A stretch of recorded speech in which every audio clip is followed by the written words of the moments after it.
Welcome once again to Cinemaholics. From the Bay Area, I'm John Negroni, editor-in-chief of Cinemaholics. From Pittsburgh, Pennsylvania, he is a pop culture writer for Cinema Blend, and he also reviews films for Cinemaholics.com. Hey, Will Austin. Hey, John.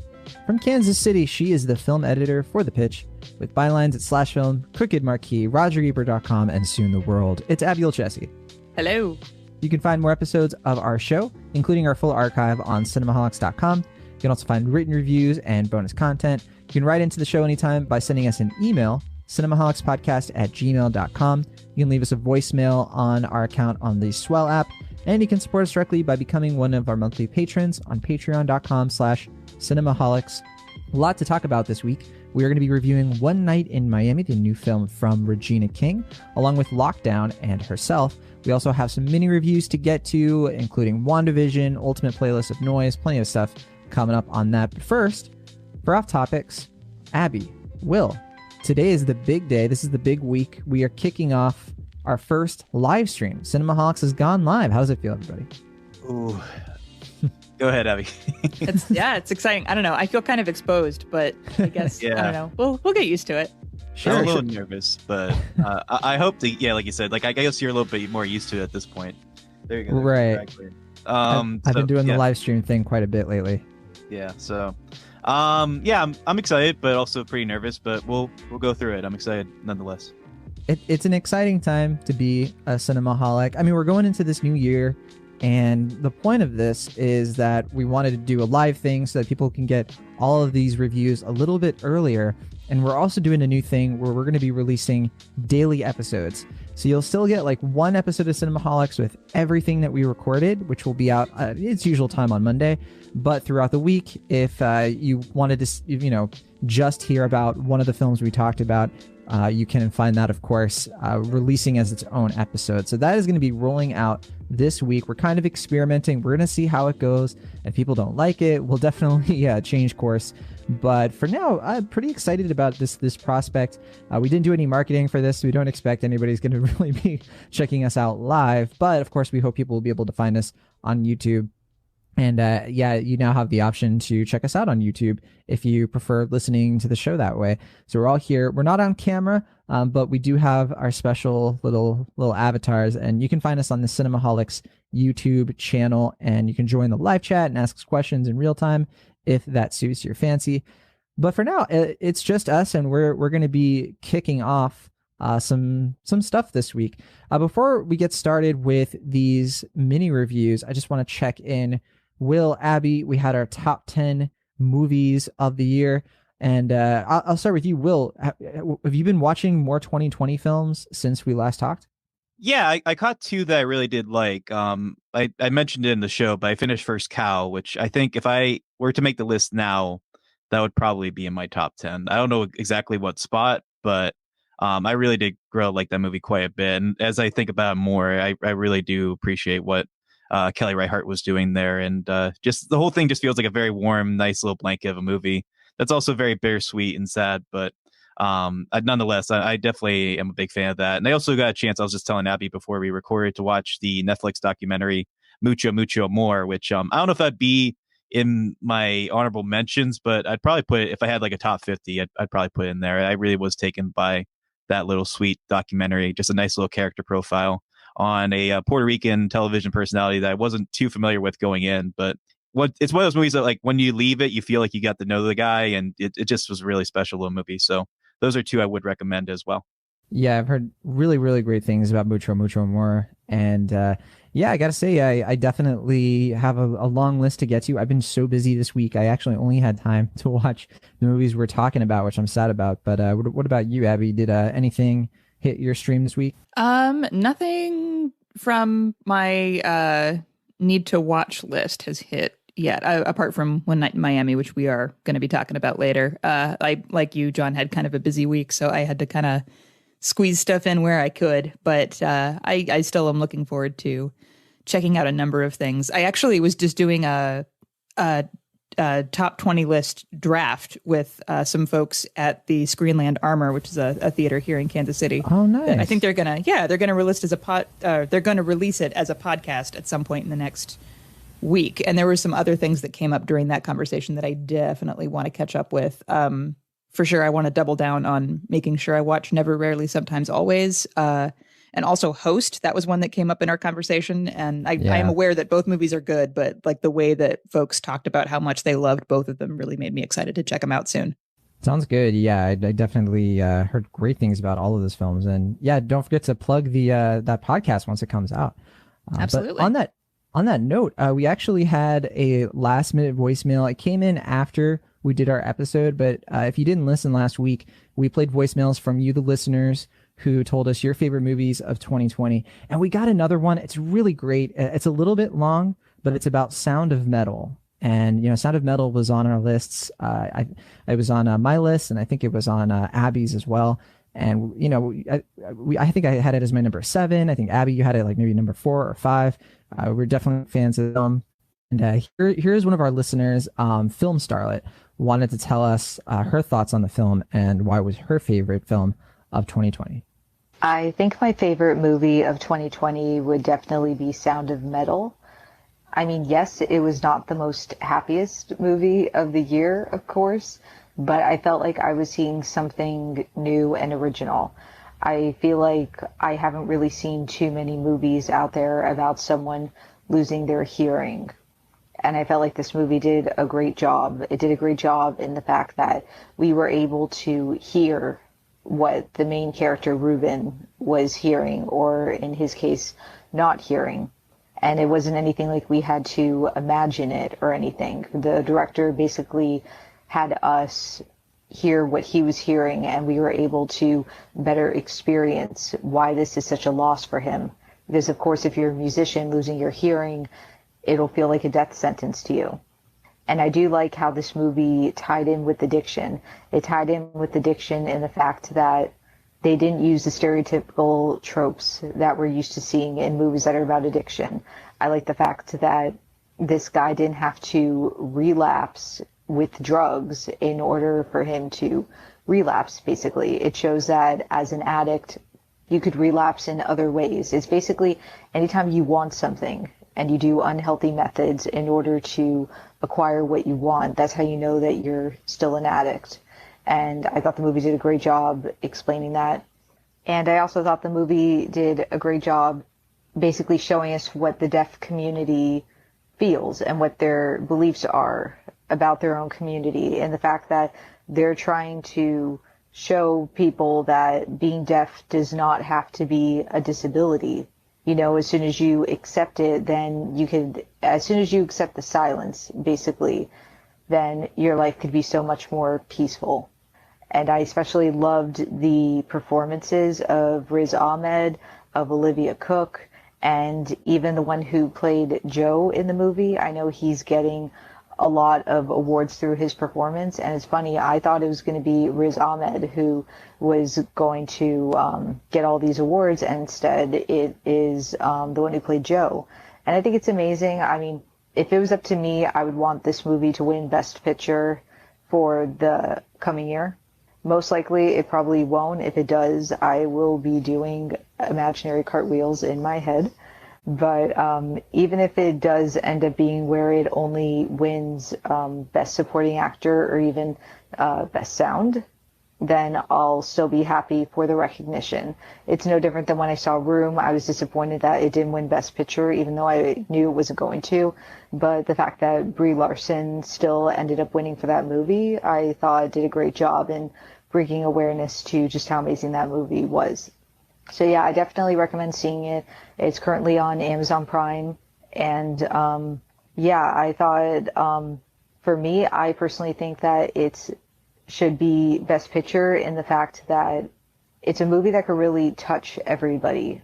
I feel like it could teach people everything about the deaf community, about the myths of cochlear implants, and just seeing the transition of this character, someone who pretty much had everything he wanted, and then slowly seeing him lose that. But at the same time, this could be bittersweet. You may lose something, but it does not have to be the end for you. It's about how to move on with your life and still finding happiness in the stillness. So yeah, I absolutely recommend it. Please see it. All right. Thank you, Film Starlet, for your wonderful voicemail. It was great to hear this, after we had talked about Sound of Metal. And I think she really well articulated a lot of the key points of the film that moved me pretty emotionally. And, Will, you're going to be talking about a film that's kind of related to the subject matter in Sound of Metal, not to give it away. But yeah, I definitely appreciated her take on it. And I agree that it's, for awards attention, I think the acting nominations are certainly possible. But yeah, I don't know. Do you guys think Sound of Metal might get a Best Picture nom? Is it in the cards? I feel like it's possible. It's been a really weird year, so there's a lot of stuff that's possible. I feel like Best Supporting nom for Paul Raci is a given, and probably a nomination for Riz Ahmed as well, just because they're both so great in that film. Which, for sure, I guess putting that all together, it wouldn't surprise me if we saw a Best Picture nomination for Sound of Metal. I don't know why I'm like not thinking of it as like an immediate for sure, but like, yeah, I think it's possible. I mean, people are really responding to it, which seems to be a key sign that I don't know what the Academy feels about it, because it's kind of hard to read the Academy in general. But yeah, I mean, it certainly seems possible. I mean, it's such a, like Abby said, such a weird year with so few prominent standouts as far as like what might get award consideration. But the weird thing is that even though the year is over, there are still like, I think like at least 3 or 4 movies that could contend and be, like last minute upsets. So it's nothing's like for certain at this point as far as Best Picture, but it definitely has a good chance, especially with Amazon behind it and their money and all that. So I could see it for sure, but who knows at this point. All right. Well, if you have anything you want to send us voicemail wise or otherwise, you can find Cinemaholics on the Swell app. If you should be able to find a link to it in our show notes. And yeah, we definitely recommend that you hit us up if you have anything you want us to talk about on the show. But for now, let's move on to our pop culture catch-up for the week. We have some mini reviews we want to get to before our featured reviews. First up, we're not going to spend a ton of time on this, but WandaVision, the first 2 episodes have just landed on Disney+.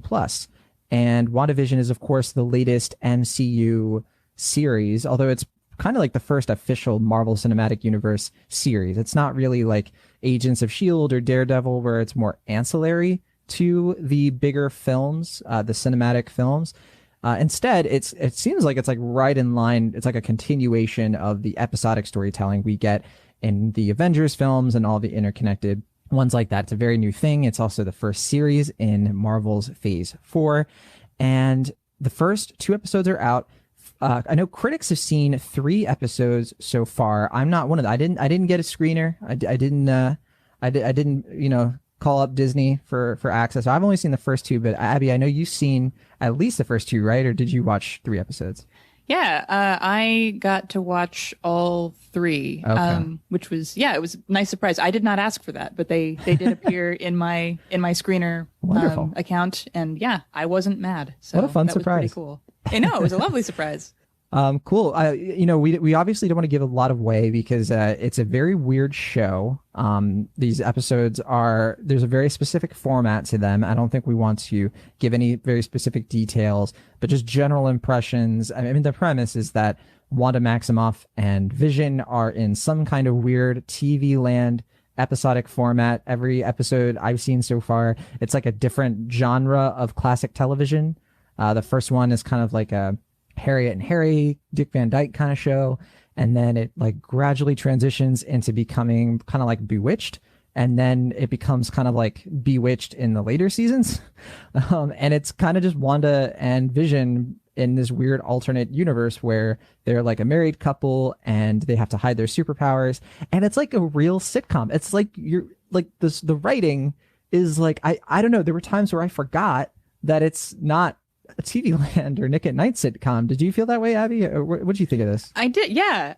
There's a little more going on than that, which I think has been kind of hinted in the trailers, and I think would probably be evident for most folks who are somewhat familiar with the Marvel Cinematic Universe up to this point.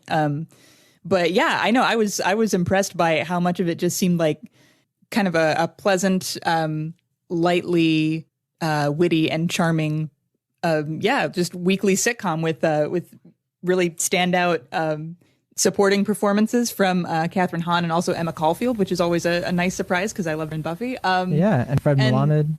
Yeah, and Spirit also, Animal.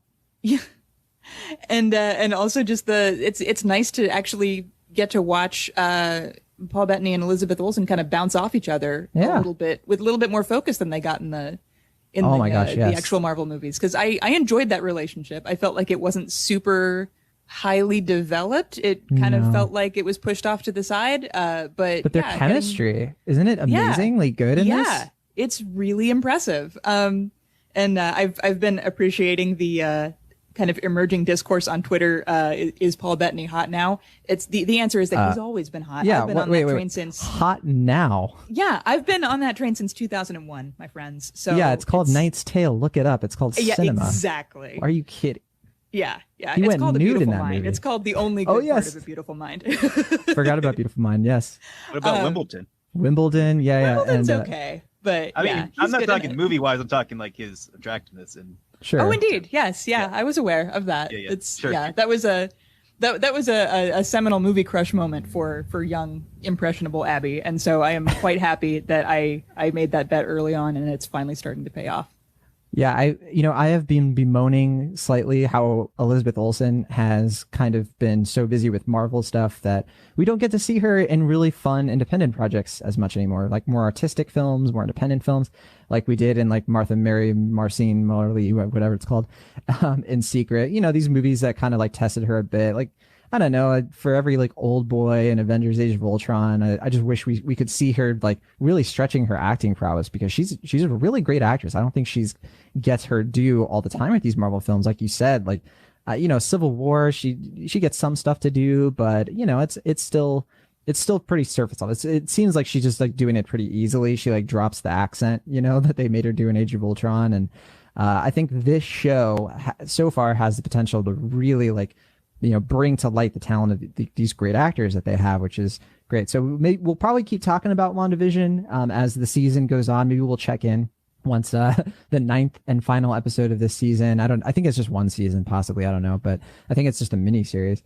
But yeah, once it's over, we might have a full on discussion about it. Hopefully talk spoilers. Will Ashton refuses to watch it. I think you said refuse. But... Well, I was going to finish until you want to watch the whole thing at once, if you watch it at all, right? I would rather do it that way. I mean, okay. I don't know. I don't really. I mean, with streaming nowadays, I feel like I'm against the whole weekly thing, because I just like to watch something in like a week or so. But yeah, I don't know. I'm curious. I'm not like full on invested in it yet, but I am excited to see Fred Melman from A Serious Man in the MCU, which is pretty much my main point of interest in the show. But nevertheless, yeah, I'll probably check it out at some point, but not right now. All right. While we have you here, Will, let's do a quick little mini review for the Ultimate Playlist of Noise. This is a new film on Hulu, and this is the film I was alluding to earlier that kind of has some similar subject matter to Sound of Metal. But yeah, what's this one all about, Will Ashton? Because you did see it. Yeah, I mean, I think probably the biggest thing against the film is that it's coming out after Sound of Metal. But yeah, this is basically like if Sound of Metal got the like Fault in Our Stars treatment. I don't know if that's totally fair to say, but that's just kind of like a baseline premise. So the film follows a kid named Marcus, who is a music obsessive. He makes all these playlists for his multiple classmates and his teachers and his parents, and he is at a concert one day, and he meets a woman that he just like instantly falls for, tries to meet her backstage, and then an incident happens where he gets elbowed in the face and he starts to have a seizure. And shortly thereafter, he finds out that he has 2 tumors in his brain, and that in order to remove them, they'll have to basically take out the auditory part of his brain, which would render him deaf, which is basically a pretty heavy premise for a film like this. But the poster does not make it seem like like this kid smiling, the ultimate playlist of, is this like a Nick and Nora's Infinite Playlist sequel? Yeah. But basically the core premise beyond that is that before he goes deaf and has the surgery, he is going to go around the country, basically go on a big road trip and take all these various different noises that he's collected and make what is the film's title, The Ultimate Playlist of Noise. And along the way, he meets said musician, who's played by Madeline Brewer, who people probably know best from the movie Cam from a few years ago. I think you reviewed that with Sam at one point in Cinemaholics, if I remember correctly. But yeah, so that film, this is a film that follows. It's this weird kind of film in that like it's trying to be lighthearted throughout, but it's definitely more of a drama. And I kind of wish that it kind of stuck to one tone, because there's so much of the film that's like kind of trying to be funny, and some of it sort of is, and a lot of it isn't. And like it's like I guess kind of going for that similar vibe as like something like Spontaneous or like Words on Bathroom Walls, where it's taking a very heavy subject matter, but it's doing it in kind of like a flippant way, which in some respects like I kind of admire, because it does allow it to be a little bit more accessible. Like this is such a downer of a premise that I admire them for making something that's trying to be a little bit more appealing, but at the same time there is something about that is so intentionally stylistically driven that I feel like it almost feels a little bit superficial in its approach, especially because as the movie goes along and it follows the road trip formula, it does kind of follow into your expected tonal beats and your different storyline plot threads that I think people will expect as it goes along. But it does get to the third act, which I think is where I find myself a little bit more endeared to the film, because without giving anything away, it does make some choices that I think Sound of Metal touched on, but it doesn't really seem willing to explore as much. And I really admire the film for how it tackles disability and different subplots therein. It made me a little bit more warmed up to the film, especially because I do think the two central performances, like I said, Madeline Brewer's in the film, and I think she's terrific in general, and I think she's very good in here as well. And we also have as our lead Kean Johnson, who I believe people probably know best from Alita. And that was a film that I mean, I liked Alita fine, but I thought he was definitely the weak link in Alita, because I just found his character to be, your kind of typical underwritten romantic lead. And I just didn't really find him appealing in that. But this, he's a little bit more grounded, a little bit more nuanced. He definitely has a lot more to do. And I definitely think their core relationship is pretty sweet and nice, but I don't think this is one that you like have to see. I'm very curious, John, if you ever check it out, because I would love to hear your perspective on this. But I think for by and large, I feel like it's a ultimately middle of the road trip kind of movie that I don't dislike per se, but I feel like there's something better here that doesn't fully get to come out. So I think I'll give it a high C plus. I'm between a C plus and a B minus in typical Will Ashton fashion, but I think because it's a Will Ashton Valley, Yeah. Yeah, where movies go to get kind of meander. The Valley of the Shadow. Yeah. It's like this kind of purgatory state where movies just kind of try to figure out where they want to be. It's not terrible. Like I think it's admirable for what it's trying to do. I really enjoy a lot of the scenes at the end. I just don't think it fully comes together in a way that really warrants like what is a pretty heavy subject matter. And like we said, we just got Sound of Metal, only a month or two prior. So, and that film does a lot of this so much better and a lot more nuanced, especially because this film, it does have like kind of like a teen thing going on, but it is R rated. And I feel like that's kind of weird as well, because it's like not super R, but like they'll like swear and they'll like have like different, direct sex jokes. And it's just like, again, it's just kind of feels like it's sort of in this in between place. And I feel like if it maybe kind of fleshes itself out a little bit more, we would have gotten a better film. But as it's fine. I think it's going to appeal to a lot of audiences, and it's a fine streaming watch. But there's a better film here that I just don't think fully came out. All right, yeah. So that's Ultimate Playlist of Noise. Honestly, Will, I would probably get to it. Like it seems like a kind of casual. No, I mean, I guess not that casual considering what you mentioned. Kind of watch that I would usually be into. But with Sundance coming up, I gotta say, I just we already have all these screeners to get to, and like, I don't know if I'm gonna be able to squeeze this in, but I don't know. If you were higher up on it, I'd probably prioritize it. But fair enough, yeah. I do want to shout out Dickinson season 2, which just hit Apple TV Plus last year. Will, you'll remember I was all about Dickinson season 1. I binged the whole thing because I didn't watch it until I think it had all come out. I don't remember if it was like week to week or not, but because I vaguely remember watching the whole thing at once. Maybe it was like, I don't remember. But either way, I've been watching this week to week. So I've seen the first 4 episodes so far because they released the first 3, or maybe the first 2 and then 1 extra. I'm not sure. And I've been checking it out, and I still love this show. For those of you who've never seen Dickinson, it stars Haley Steinfeld, Ella Hunt, Toby Huss, Jane Krakowski. Just wonderful characters. I forget the actress who plays the younger sister Lavinia, but she's probably my favorite character. But it's kind of like a anachronistic alt version of like Emily Dickinson's life. If she was sort of this like empowered loner who, there's like pop music. The show was created by Elena Smith, and she has like such a fun, humorous take on like 1850s New England. There's a lot of jokes involving like, for example, Henry David Thoreau is played by John Mulaney in one episode.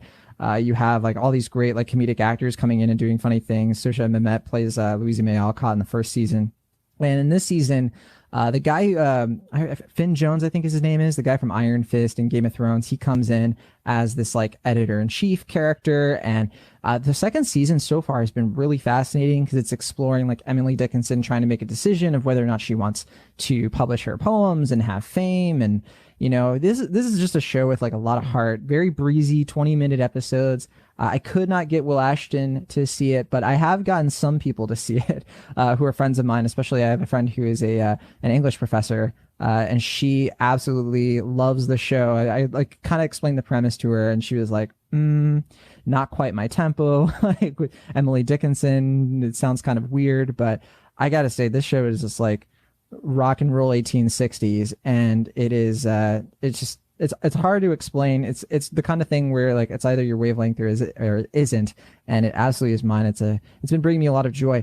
I've been seeing Bridgerton, like almost done with that first season, and I have to say that one, like I watched the first episode and I was like, I don't know, and then I've slowly like become more enamored with it. It's kind of won me. It has courted me, Bridgerton. But I think like that is a show where I literally was like watching episodes, and then when I saw there was a new episode of Dickinson, I was like, okay, Bridgerton can wait. Here's the stuff that I really want to see. Not to like fully compare the two shows because they are very different, but they are playing around with similar ideas. Will, I don't know if this is the show for you. I don't know if it ever will be. Abby, have you ever seen Dickinson? Has it ever been on your radar? What's up with this show for you? Yeah, I've watched a few episodes of it. I had I think a trial of Apple TV and tried to binge as many as I could before that ran out. And I might consider getting an account so I could watch that and Ted Lasso for a bit.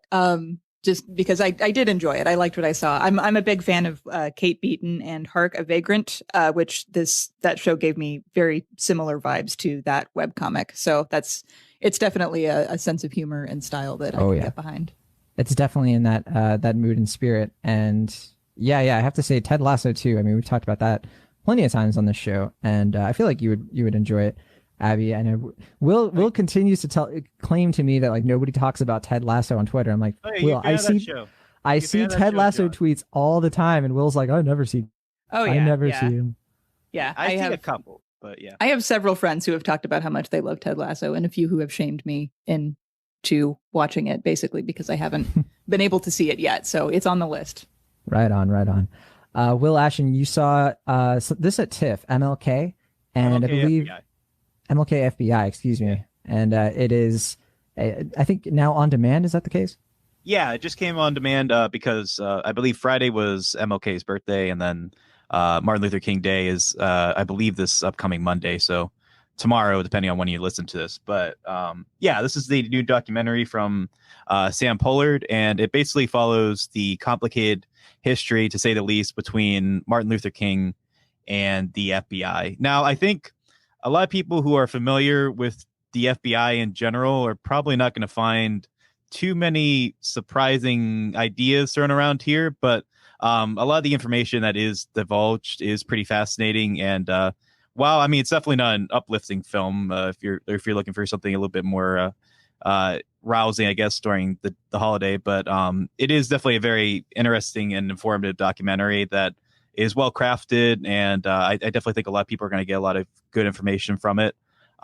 It's a solid little movie. I haven't thought about it too much since I've seen it at TIFF, but I am curious to see the reaction, especially now that we're coming up to Martin Luther King Day for the film. So yeah, that's my real quick and fast mini review of MLK FBI. All right. Yeah, I saw that it got pretty good reviews, and I don't know when it'll hit my radar for sure. But yeah, I just looked it up, and it looks like you can rent it right now for $6 on Amazon. So Not too bad. If you're interested, it looks like a documentary that might be worth checking out. But with that, let us move on into our first featured review of the week, and that is One Night in Miami. Ready for tonight? I'm as ready as a person can be. After the fight, we're all coming back here for the champ's victory party. Don't be late. Minister Malcolm X. Good news, the chariot is coming. You know I'm the greatest. That's right. Jim Brown takes the ball. Your record is gonna stand the test of time. How's everybody feeling tonight? All together, yeah. New heavyweight champion of the world. Say, champ, you don't suppose you could sign an autograph? Yeah, of course, man. Give him an autograph, Jim. Actually, Mr. Cook. Oh, sure thing, brother. Don't you think it's about time to party? Tonight is a chance for us to reflect. You mean no one else is coming? Well, this is off to a hopping start. You all are a bright and shining future. You need to understand what is at stake here. Everything's not so black and white like you make it out to be. But we are fighting for our lives. You know I know what's going on out there, right? Listen, listen. Brothers and sisters, listen, listen, listen. Miami, the champ! I swear we'll never find a way to where we're going all alone. The goal is for us to really be free. This is a new film from Regina King, of course, who typically we see on the screen or in front of the camera. This is her first feature. This is a screenplay from Kent Powers, who it's based on his play. We talked about Kent Powers not too long ago when we were reviewing the new Pixar movie Soul, because he was co-director and co-writer of that film. He kind of came into that film a little later into its production, and according to several reports, kind of saved that movie and really helped it become as good as it really is, I think. And with this film, One Night in Miami, it definitely has that mood of like partway through the movie, you're like, yeah, this is based on a play. But I have to say, it is a little different from something like Ma Rainey's Black Bottom, which I didn't have that feeling nearly as much. So this film is about a group of friends. It's a fictionalized, kind of like fan fiction almost, not to jump into that debate, but of like Malcolm X, Cassius Clay, later Muhammad Ali, Jim Brown, and Sam Cooke, very famous, influential African-American men in 1964 who have this after party, kind of a motel room after party, after Cassius Clay wins his unlikely victory over Sonny Liston. Very momentous fight. And in the aftermath of this fight, they're hanging out and the knives come out, as one of the characters say, instead of relishing in Cassius's victory, and he's doing his typical Muhammad Ali thing where he's like, I'm the greatest. Instead of them, drinking and having a good time, it turns out Malcolm X and Sam Cooke especially have some stuff to dredge up. And they start having very deep political discussions. There's a lot of like friendly interactions. I mean, these are portrayed as friends, people who care about each other, who've known each other for a long time. And we're kind of entering a very, heated time of each of their lives. Are all making big decisions about their place in the world, what they're contributing to the civil rights movement. And despite all of that, it's not that heavy of a film. It is heavy, but there's a lot of moments in One Night in Miami for levity, particularly with Malcolm X kind of being more humanized than we've seen him in a lot of his other roles, where he's typically the stoic all the way through. This film finds some spark, some lightness to his character, some realness to him. And I want to turn it over to you all, but I gotta say, this is probably this is my favorite portrayal of Malcolm X and Muhammad Ali, these actors. I know people love the Denzel Washington Malcolm X. They love the Will Smith Muhammad Ali. I never really did. I never really saw the real persons there, but Kingsley Ben-Adir as Malcolm X, I think, is a near flawless like affectation of the character, like embodying of the character. And that's after me watching all these episodes of Bridgerton that he was just in, and Love Life, which he was in an episode of that. And then Eli Gorey, who plays Muhammad Ali. I mean, it's just like, he nails it, absolutely nails it. I also really think Aldous Hodge, who plays Jim Brown, is kind of a stealth weapon in this. And Leslie Odom Jr., of course, is just a knockout performance, as you would expect of him playing Sam Cooke. We also have Lance Reddick in this, who kind of has a smaller role, but definitely a looming one. I got to turn it over to you, Abby. What did you think of One Night in Miami? Are you a fan of this one? Yeah. And just a quick note, Kingsley Ben-Adir is not in Bridgerton. I think Brigay John Page. Oh, did I confuse the two? That we're thinking of. Yeah, he's in Sylvie's Love. Okay. Yeah, I must be he was thinking of... Kingsley Ben-Adir is in High Fidelity. That he's the romantic lead in that one. Got it. Okay. Yeah. But yeah, I agree that it's a great performance of Malcolm X from him. I think that there's the affectation is clearly there, but I also appreciate the way that the film kind of pokes at the character a little bit. Like he comes off as a bit of a nerd, which I appreciate. They all enter his hotel room to have their kind of private after party, and he has nothing to really enjoy apart from 2 pints of vanilla ice cream, which is pretty, I think, kind of telling. But yeah. I also appreciate he's got a camera that he's using throughout the film that he's really excited about. And there are some little character moments in there that I think make him seem a little bit more than just big historical figure, which I appreciated. I am kind of half and half on this. There are parts of it that I appreciate. I think that it's really good, assured direction from Regina King on her first film. I think it's a very impressive debut. But I feel like it is pretty evident that this was a play before being adapted, and I can see how the idea would work better on stage than it does here. It's interesting to see these characters and the positions that they're coming from in conversation with each other.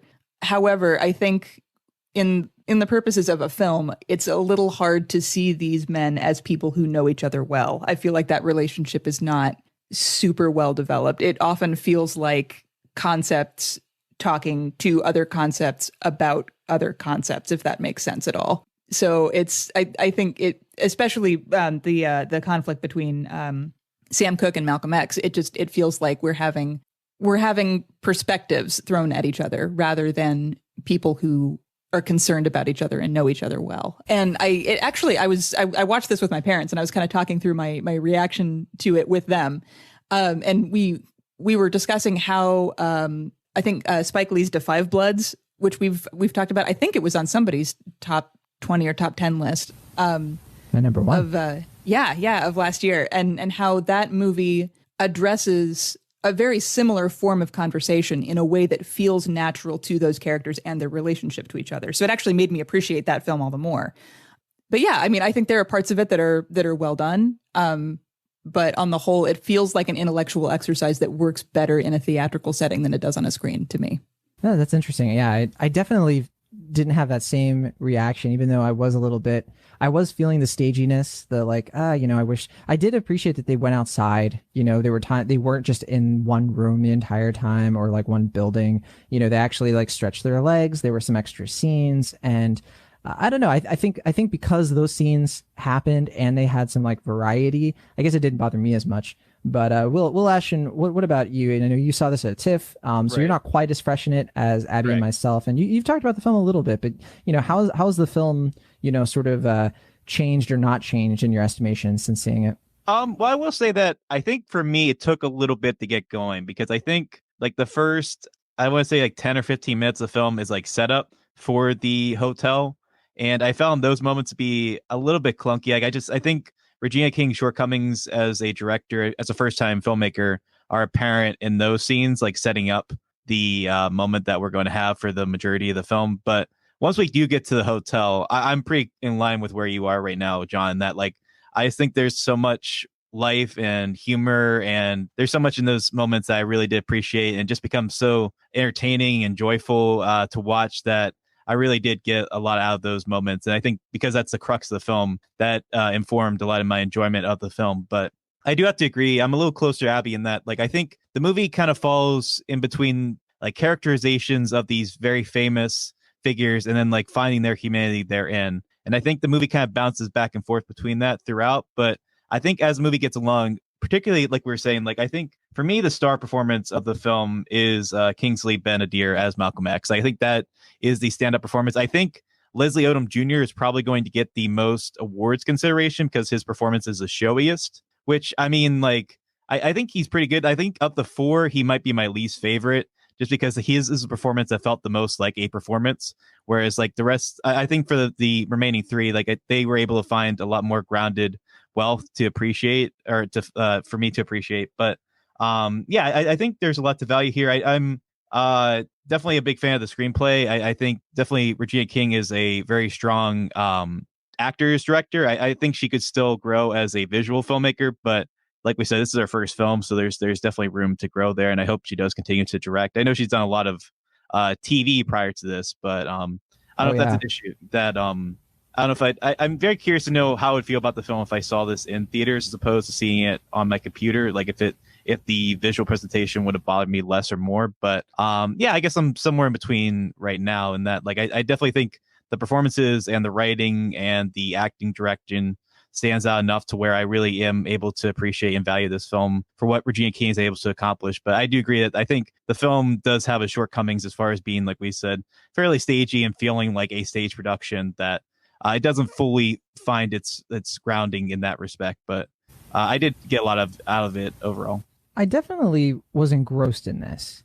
It is one of those experiences where as I was watching it, I wasn't spending time thinking about it in the moment.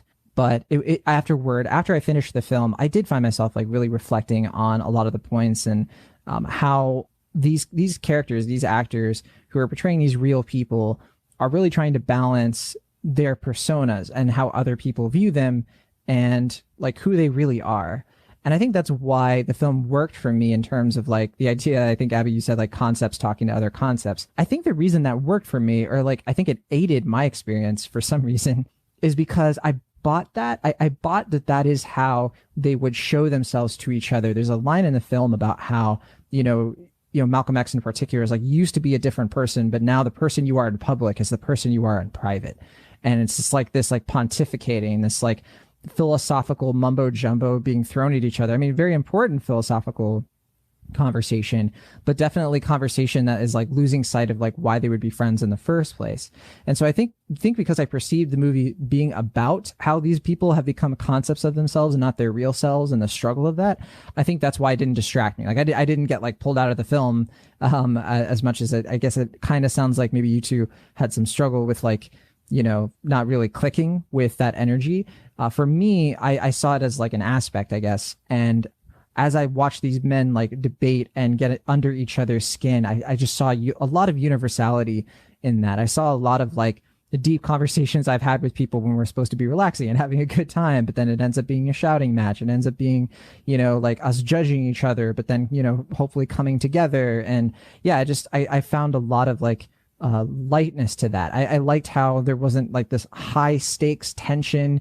It was all about like how these people feel for each other and balancing like their responsibility to their own personal well-being and what they want to accomplish for themselves and what they are responsible for because they're celebrities. They have the potential to do all of this great advocacy for African Americans. And I think like that central debate and like what does it mean to like benefit your people and what is good, what is wrong, what's nuanced, all that stuff is so fascinating. I think we agree like in the writing of it and how it comes together. I just think it's very powerful. So yeah, I'll say that as my final thought. I think this film really, really worked to have me introspect, and I just really fell in with these characters, particularly Jim Brown, who I think he's not given a ton. And I think that like the prologue really lays it on thick in particular with him, but he's such a great complement to these other people and like his role in it. And I think Aldous Hodge, just the fact that he not only holds his own with these other actors who are just like really killing it, he ends up being, I think, one of the most important ingredients to their friendship. Is just it leads this film to being definitely one of my favorite ensembles of the year. I mean, how could it not be considering the pedigree of the talent? It really is remarkably great. So yeah, I'm a B+ on One Night in Miami. I definitely see why a lot of people have called it, their favorite of the year, one of their favorites of the year. It's not quite there for me. It's definitely in like probably my top 25 Really great film, and I'm glad a lot of people are going to be able to watch it now on Amazon Prime, and they don't have to go to the theater to see it. But all right, Abby, any final thoughts on this one? And of course, your grade. Yeah, and I appreciate what Will said about Regina King really showing herself as an actress director. I think that's evident in the way that these actors kind of do come together as an ensemble and bounce off of each other well. And I think there's a lot to be said for Aldous Hodge's performance as Jim Brown as well. I feel like of that group, he is, to me at least, he's the one that feels the most like a real human being, or at least a well-rounded person who grounded. Legitimately, he's grounded, and I believe his relationship with everybody else in that room. Whereas it's a little harder for me to get behind the fact that Malcolm X and Sam Cooke are or have been at some point close. But yeah, I think I was a little removed from it, but I think it's an interesting intellectual exercise. I think the performances are really solid. We haven't talked as much about Eli Goree as Muhammad Ali or Cassius Clay, who he is at this point. And I thought his performance was really fun and light as well. Yeah. Like he really adds great. I think all of these performances add a certain important ingredient to the proceedings on screen, and I think his is what keeps it from being a slog, because he's really entertaining to watch, and he is kind of a nice medium position between Malcolm X and Sam Cooke in terms of kind of what he enjoys about living life, what he enjoys about success, and what he is trying to figure out about his future and where he sits, like, kind of spiritually and movement wise. So yeah, I think the ingredients balance each other out well. I'm not sure that the script quite works as well cinematically as it does as kind of like I said before, like an intellectual or literary exercise, which I think it's a worthy one, and it's really interesting. So I think that, I guess, brings me to my final grade, which is, I think, around the same spot as yours, John. I think I'm a B+ on this, and I don't know that it would. I was not expecting B+. I was expecting B-. No, it's no. I still like it a lot. It's not like top tier for me. I would say it's probably in like my top 30 or 40 maybe. But it wouldn't really break into my top 25. I don't think it's changed anything about my list standings from last week. It's worth checking out. And I think it's a promising debut from Regina King. So yeah, B+ from me. Awesome. All right, well, Ashton, finish us out. Your final thoughts and grade on One Night in Miami. Sorry. You're anxious. You got all this energy, you're jumping on the bed, ready to. Sure. I'm pretty much in line with where Abby is, with the exception of, I really did enjoy the screenplay. I think it's a pretty good transition. Like we said, like, it's not flawless in terms of transitioning it from the stage to the screen, but I do think there's a lot of life. Like you were saying, John, there's so much intellectual depth that's explored there. I do think the scene, if I remember this correctly, it's between Muhammad Ali and Jim Brown, where they're just like talking in the kitchen.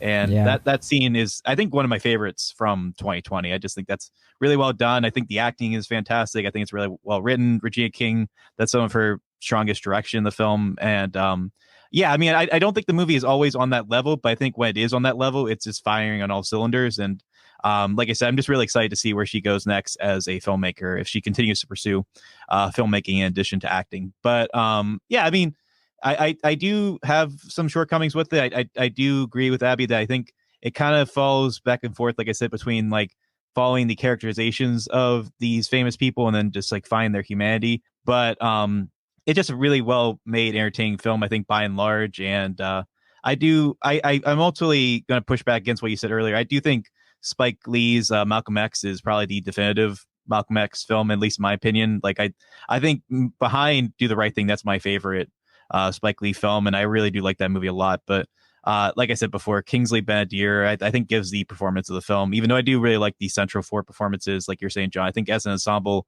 it's pretty hard to top this one. But there's a lot to like here, and I definitely think it's going to find a wide audience, especially on Amazon Prime. So I'll give it a solid B+ as well. Oh wow, so B+ is all around for One Night in Miami. It sounds like we all definitely recommend this one, of course, with some caveats. And I definitely hope people enjoy it to a lot of extent. And I hope people get something out of it, intellectually, as we've discussed. But let's move on to our next film, Locked Down. Now, in our One Night in Miami review, Well, Ashton, you mentioned, it's hard to top that ensemble, but can Anne Hathaway and Chiwetel Ejiofor do it? With Stephen Merchant, Mindy Kaling, Lucy Boynton, Ben Stiller, Ben Kingsley, and a few others I probably can't even remember.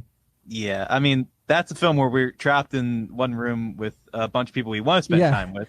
Whereas Lockdown is a movie where we're trapped in a room with a bunch of people we don't want to spend time with. Not to the actors themselves. We're not like I'm only making sure. Yeah. This is a new COVID movie. It was filmed during COVID. It's kind of about COVID, as Will has mentioned. It's a romantic comedy heist film directed by Doug Liman. So this is kind of like the first major like coronavirus movie, like directed by a pretty well-known director, like somebody that definitely brings people out to see his films. Edge of Tomorrow, American Made, the last couple films he's done, and I think we've noticed. But this one was written by Stephen Knight as well, which definitely gives a little bit of curiosity, I think, for a lot of people who are a fan of his work as a screenwriter. So, as I mentioned, Anne Hathaway, Chiwetel Ejiofor, we have a romantic comedy with them that kind of turns into a heist movie. What's this one all about, Will Ashton?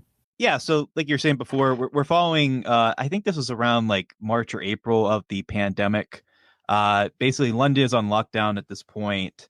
I think it's probably May. It feels like they've been doing this for a while. Maybe it is April. It's not quite the summer for sure. Yeah, I mean, the movie makes a point to establish that like time just is like fleeting at this point. It doesn't it's hard to know, like, which I guess is fitting, but it does make it hard to pin down exactly when this is supposed to be. But basically, we're following two fairly affluent couples, like who are, if not separating, like on the verge of separating at this point, before the pandemic caused them to be bunkered in their very lavish home that they tend to undersell for whatever weird reason throughout the film. We're locked down in this huge, spacious, fully amenitied, work from home jobs. Right.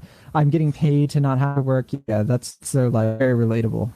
Yeah, it's like 3 floors, and they could just like, I feel like there wouldn't be a movie if they just each had like a floor to themselves. If they just, but oh well. In any case, Anne Hathaway is a high profile, like I don't exactly know what business they're doing, but she's like, if not a CEO, like if she's not a CEO, she's like close to it. And then she's a CEO. Of like a fashion thing.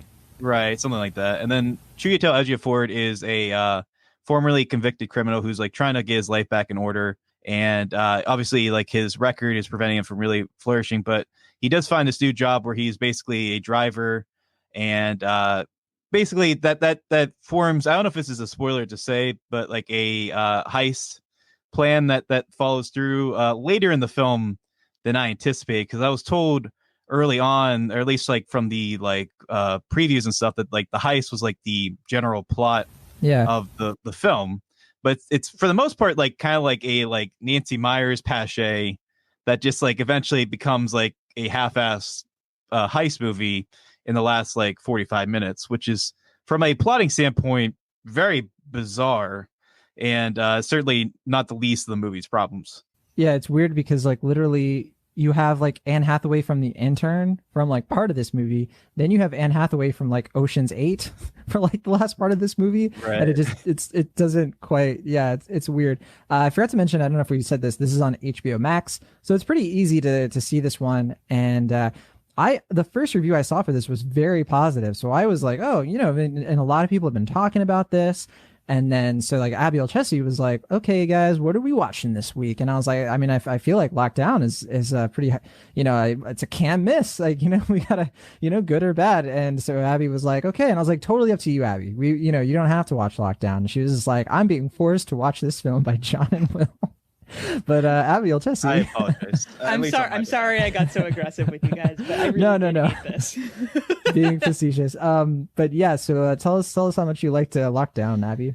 The movie, not the event that happened. Yeah, I'm trying to like parse this through in ways that doesn't just make it sound like a horrible takedown.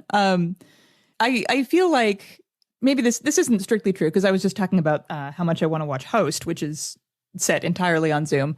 I think that there are ways to creatively address the kind of communication issues and communication requirements that so many of us are living with right now.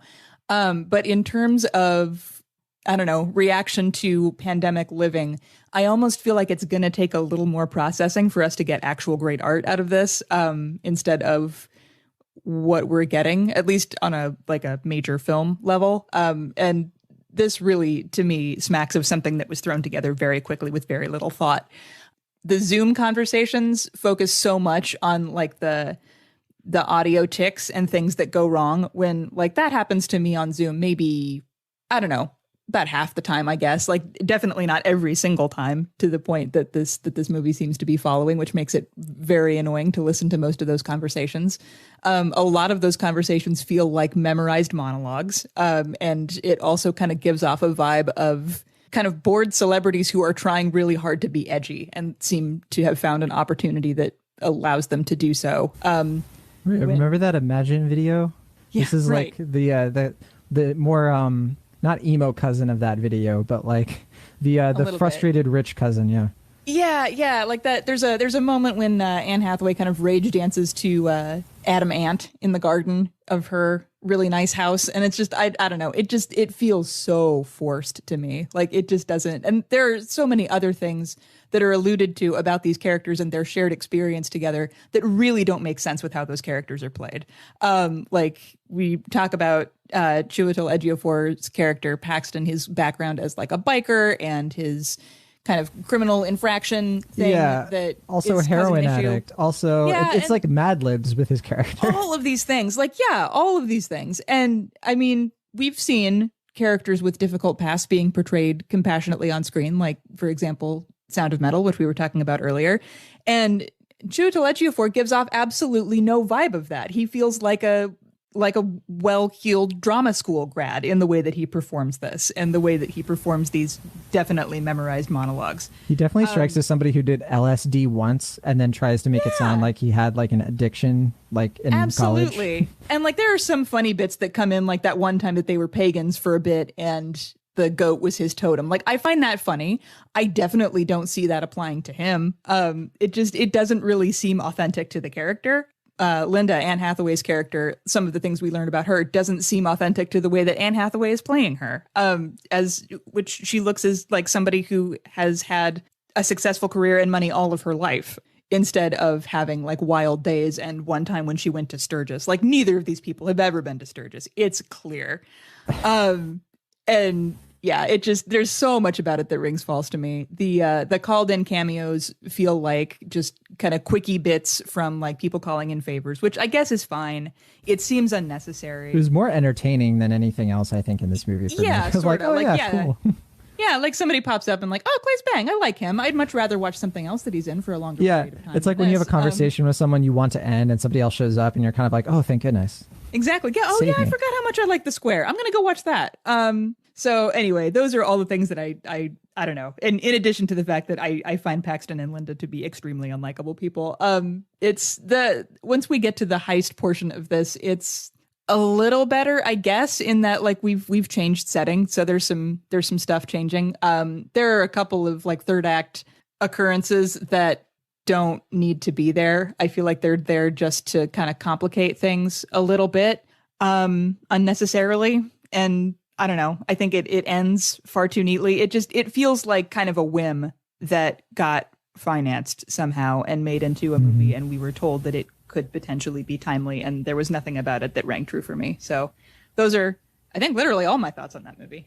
I think yeah, what you're saying is true. I think they rushed it. They were like, we have to put this out before it becomes like too late, because I think at this point, like the mood of that period of lockdown is very different from the mood of like the lockdown right now, because right now most people don't seem to be locked down really anymore. Like there's a lot of people who are staying home and everything, but like things have changed. Like I think right now we're dealing with like the virus is like running rampant across the UK and the United States, and people have just like given up on locking down. So like I get the sense that they're like, well, we got to release this movie because the like, script has flipped.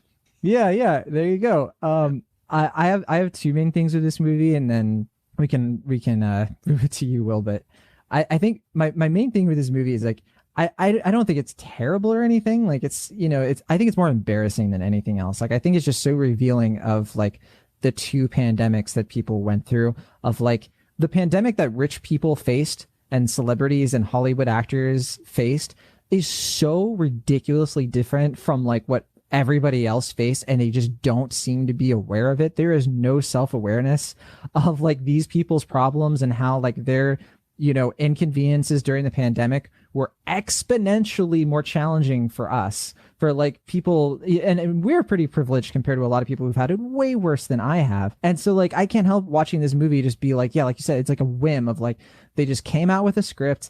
Like this is the kind of script that like they would have revised it and like, okay, just get rid of the heist thing, or start the movie when there's 45 minutes left and start it there and like just fix the setup so that it's not, all these things can be ironed out. And also let's like rework the script so that it's not so tone deaf.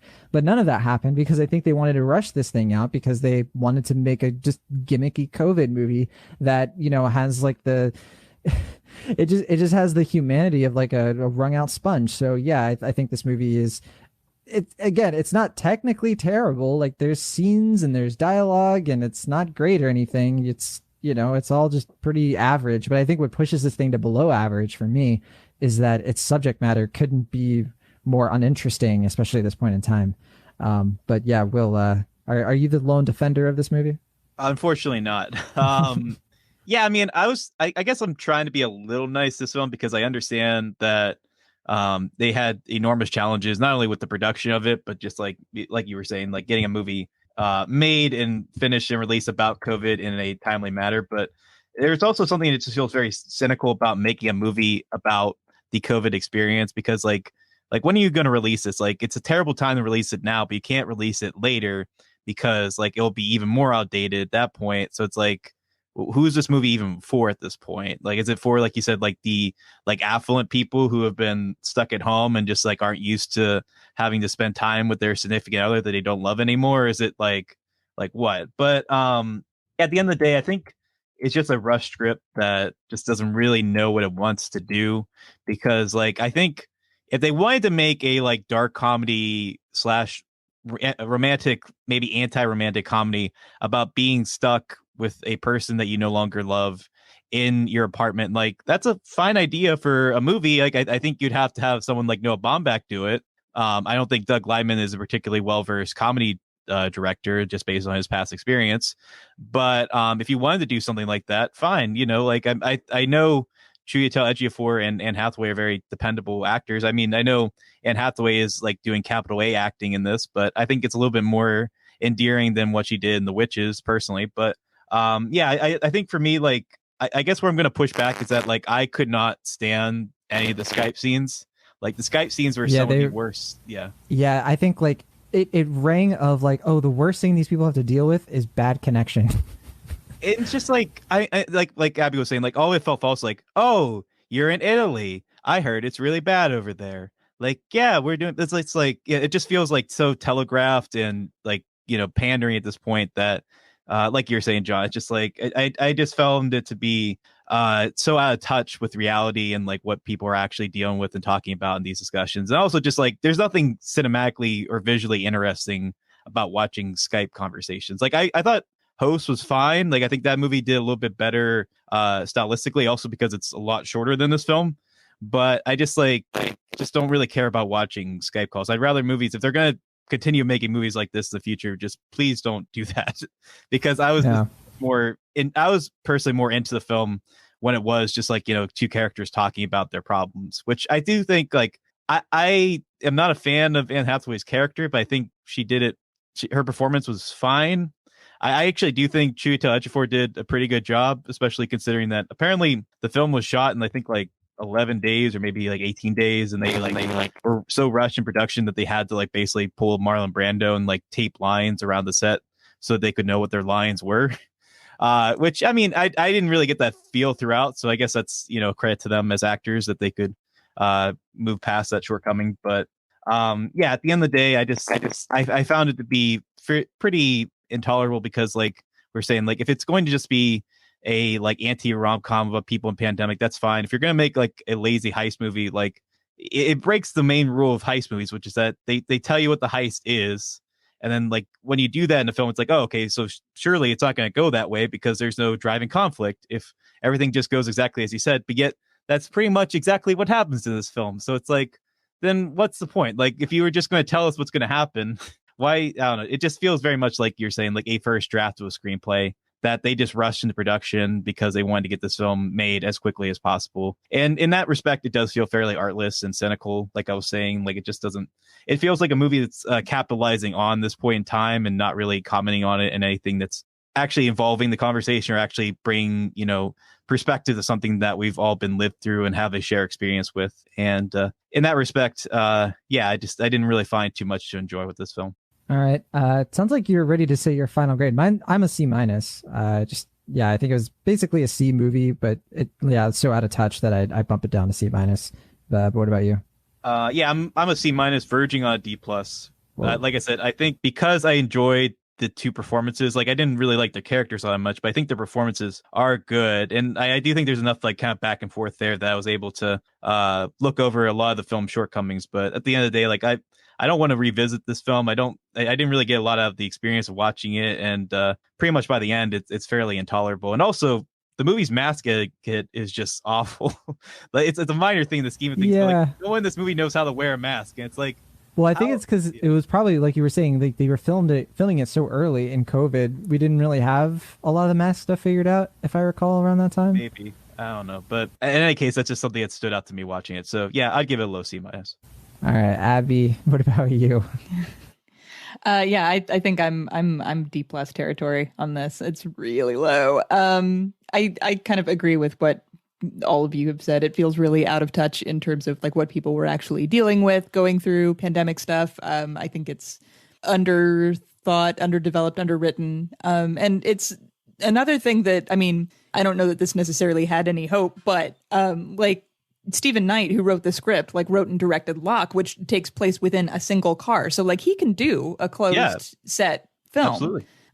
Like that's not outside the realm of possibility. In fact, it is probably one of the only unequivocally great things that he is credited as having done when you look at his filmography, which is kind of shaky.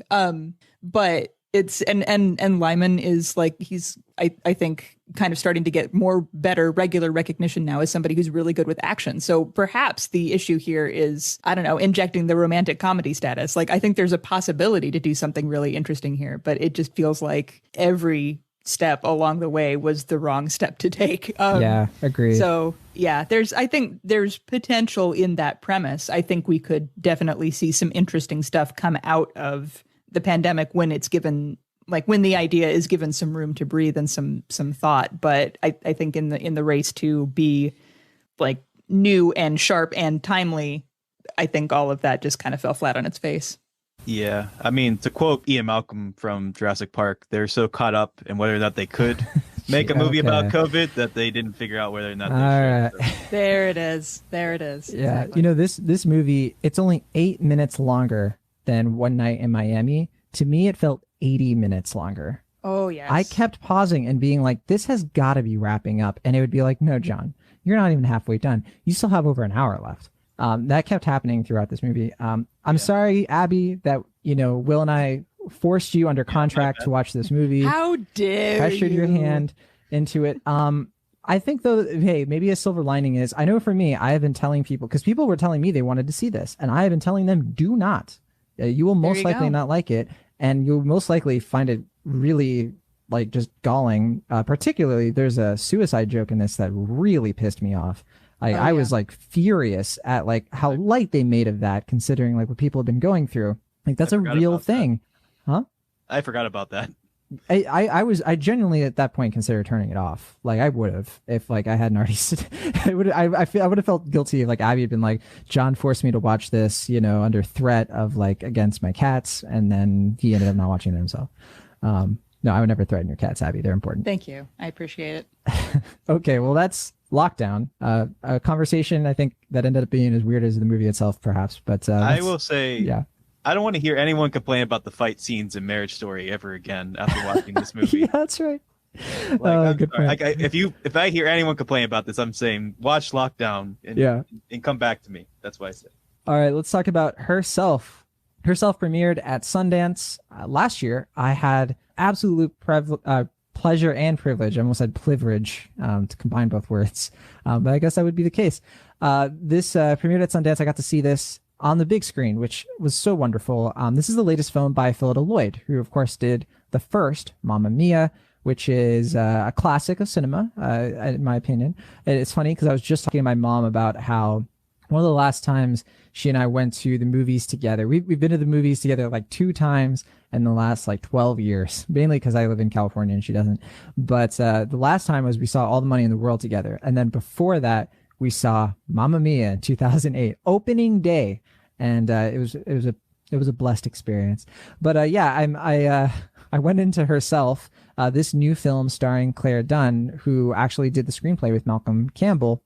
And Conley Hill is also in this film with Claire Dunn and Harriet Walter. And I gotta say, I haven't seen the film since. I definitely want to revisit it. It's on Amazon Prime Video right now. Abby, what is Herself all about? Herself follows Claire Dunn's character, Sandra, who is the mother of 2 girls, Molly and Emma. And at the beginning of the film, she is escaping from her abusive husband, basically, Gary. And after their kind of harrowing escape, her and the girls escape from him, they are kind of, they're living out of hotels, waiting for housing to come up through the Irish government that can basically like allow them to properly start over. And in the meantime, Sandra's working like 2 or 3 jobs to kind of keep things going. One of the people that she works for is an older retired doctor named Peggy, who's played by Harriet Walter. She, I think at the beginning of the film, is recovering from a broken hip. And so she needs a lot of help around the house, which is what Sandra is giving her. And Sandra's mother used to be a cleaner for Peggy. So there's an established relationship there. In her kind of problems trying to find a house, because basically there are a lot of people on the housing list and a shortage of resources to give to them. She comes across the idea through some like online searching and some instructional videos that it is possible for her to build a house for like a total of 35,000 euros, which is roughly about the cost of what it would take the Irish government to house her and her girls. So she is trying to translate that into the ability to basically build a house so that she has a place to live with her girls. And Peggy ends up giving her a unused piece of land on her property to build that house on. She partners with Conleth Hill's character, Ado, to help her build the house. He's a builder and gets kind of various help from a lot of just really genuinely good people in her life. Like Sandra learns to kind of open up and how to ask for help. And she learns how to kind of build a community after she has felt so isolated and scared, basically through the process of building this house. And at the same time, she's also dealing with the existing relationship between her and Gary, who still has a legal right to see the kids about half the time. So she's dealing with the kind of the traumatic fallout of that event as well. And all of those kind of come to a dramatic climax around the 3rd act of the film. So that's kind of Herself in a nutshell. All right. Yeah.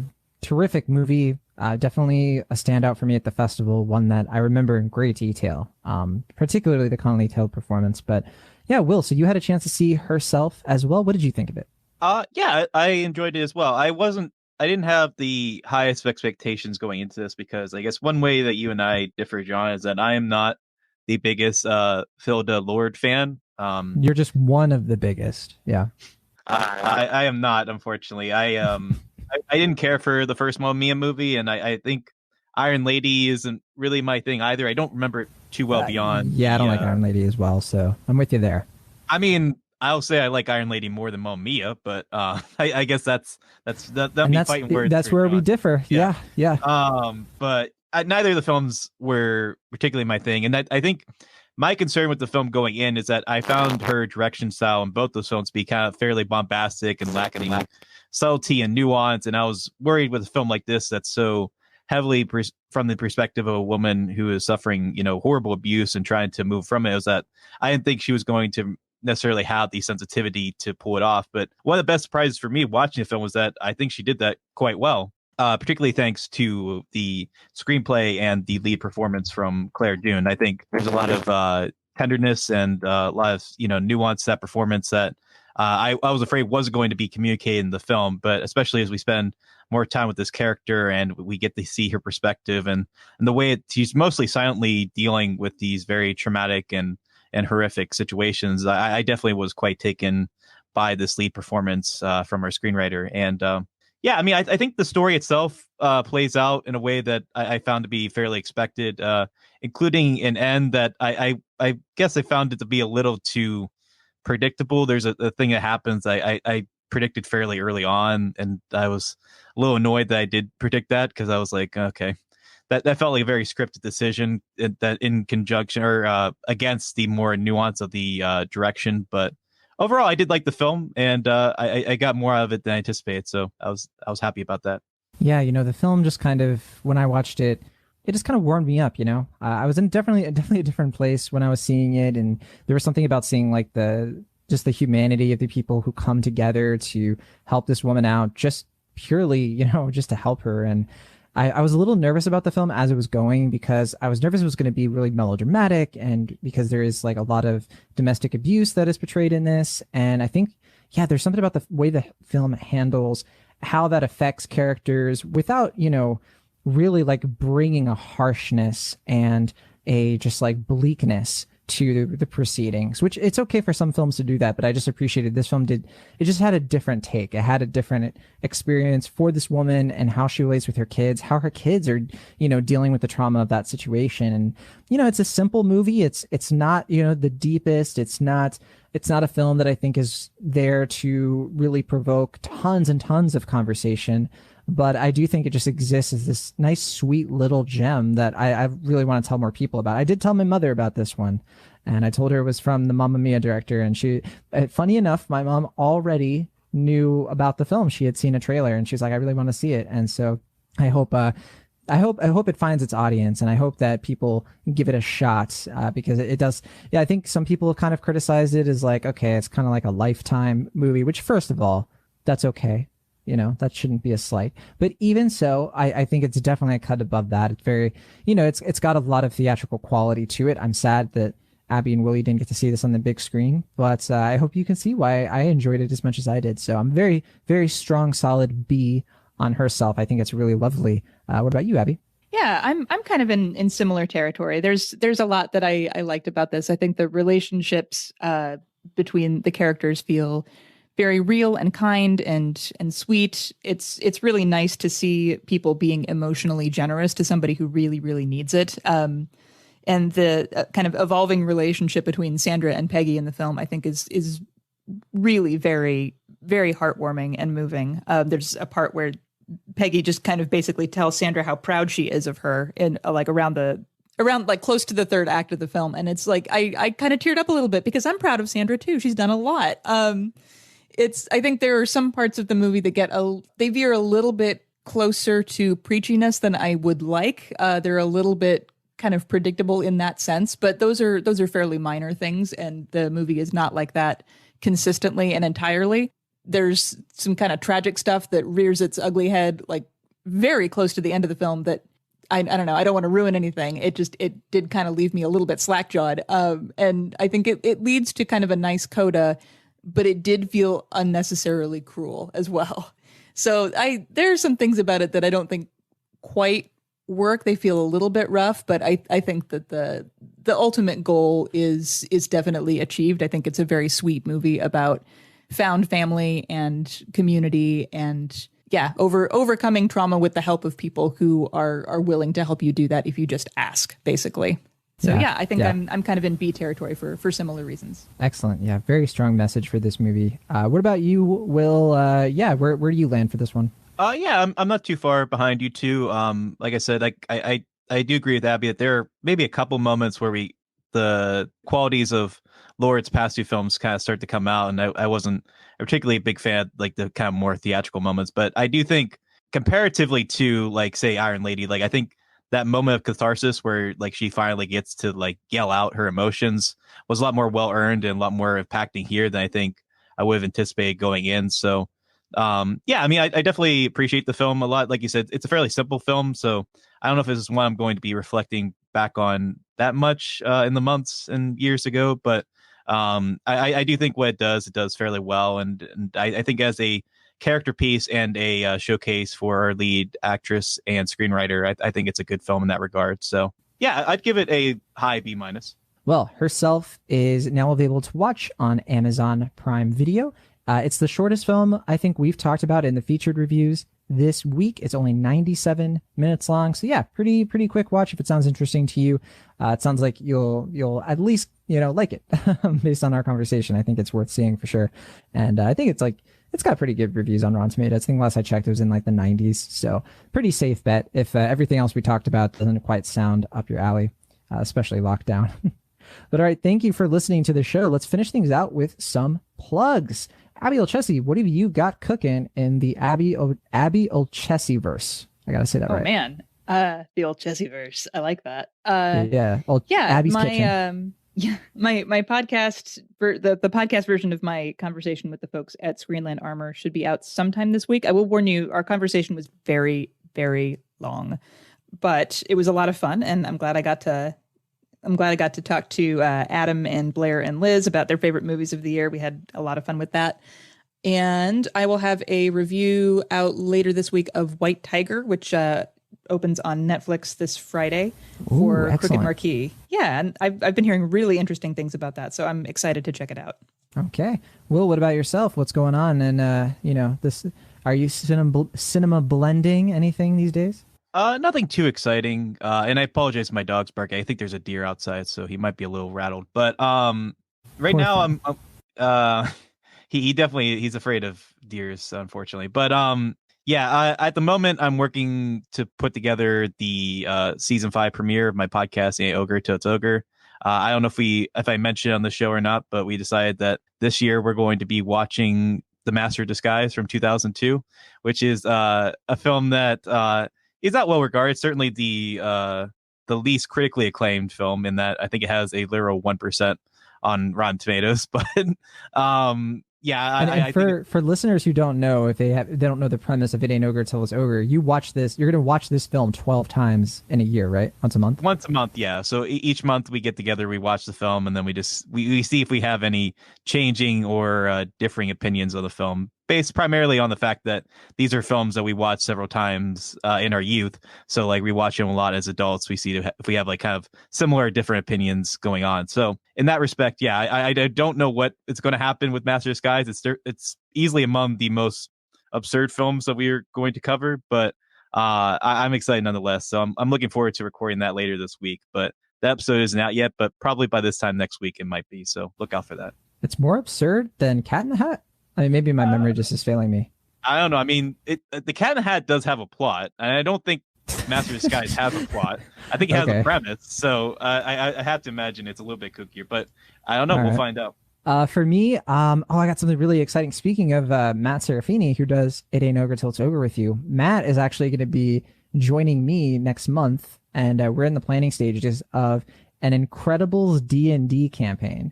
So I've been working on this for a long time. I literally put together a handbook because I developed my own D&D game variant set within the world of the Incredibles, like the Pixar Incredibles.